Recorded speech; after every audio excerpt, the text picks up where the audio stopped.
Welcome back to The Ed Show. Anti-Muslim fear-mongering is already at the forefront of one 2012 congressional race. One of the two Muslim members of Congress, Keith Ellison of Minnesota, is being challenged by a candidate who's calling him a, quote, radical Islamist and accuses him of being pro-Sharia law. Lynne Torgerson first challenged Ellison in 2010 with the support of the Tea Party Nation. She ended up with just 4% of the vote, while Congressman Ellison easily won re-election with 68%. But Torgerson is trying again in 2012, accusing Ellison of, quote, failing to oppose Islamic Sharia law in the United States. He also fails to support that the Constitution of the United States should be supreme over Islamic Sharia law. Congressman Ellison responded to the attacks, calling his challenger's campaign one of hate, division, and fear. To discuss her campaign, let me bring in Lynne Torgerson, the candidate challenging Congressman Ellison. You say Congressman Ellison doesn't think the Constitution should be the supreme law of the land. You recently asked him about him. Let's listen up to his response. I believe that the United States Constitution, which has been amended well over 25 times, is the bedrock of American law. Just so you know, there's no state, there's no county, there's no city, there's no village, there's no hamlet, there's no unincorporated area that has introduced a ordinance or a bill to establish Sharia as the law of that area. And so to ban it suggests that you're banning something that doesn't exist and no one is calling for. The first thing he said was the Constitution is the bedrock of American law. I mean, what evidence do you have that shows he's not committed to the Constitution? Well, good evening, Reverend Sharpton. Thank you for having me. Good evening.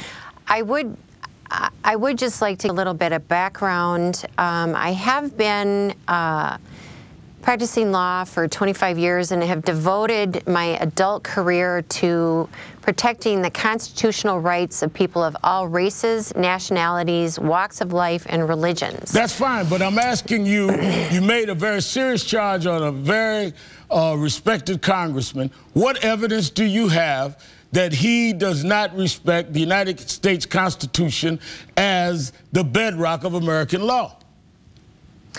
Thank you, Reverend Sharpton. And to answer your question, I do want to mention that I am not anti-Muslim in any way, shape, or form. Mr. Congressman Ellison has long been associated with the most extremist groups around.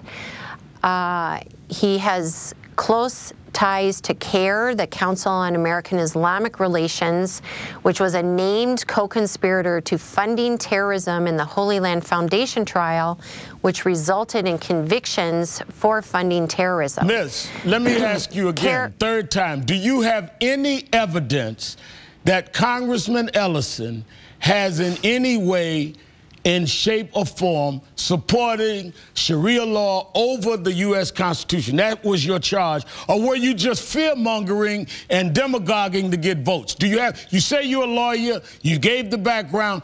Evidence, I'm sure, is something you have had to come through in court. Do you have any evidence that Congressman Ellison in any way disregards, disrespects, or undermines the regard and respect of the United States Constitution?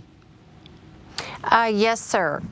He was asked approximately a month ago in a public forum what he believes, whether does he believe that the U.S. Constitution should be supreme in the United States or Sharia law.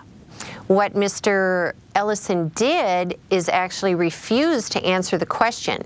If anybody asked me that question, of course, what I believe should be the supreme law in the United States, the first thing I would say is the U.S. Constitution. Well, he just did. I just played you the tape where he said that to you.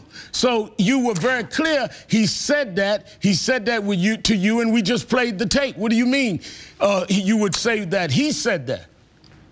Well, no, actually what he said is that the U.S. Constitution is the bedrock of American law. That does not answer the question of what should be supreme currently. And that's a very different question, and that's a very different answer. And Mr. Ellison actually evaded the question and then went on to talk about an entirely different subject. So you are trying to say that Congressman Ellison, that we just played on the tape, that said that the United States Constitution is the bedrock of American law and should be regarded above all law, is not actually saying what he did say.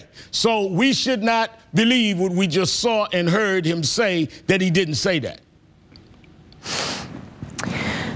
Well, the question posed to Mr. Ellison was what should be supreme, the U.S. Constitution or Sharia law. He will not say, and I would invite many others to question him in a public forum, he will not say that the U.S. Constitution should be supreme over Islamic Sharia law. Well, I think everyone saw the tape. Let me ask you this. Only 4% of the people in your district voted for you last time. 68% voted for Congressman Ellison.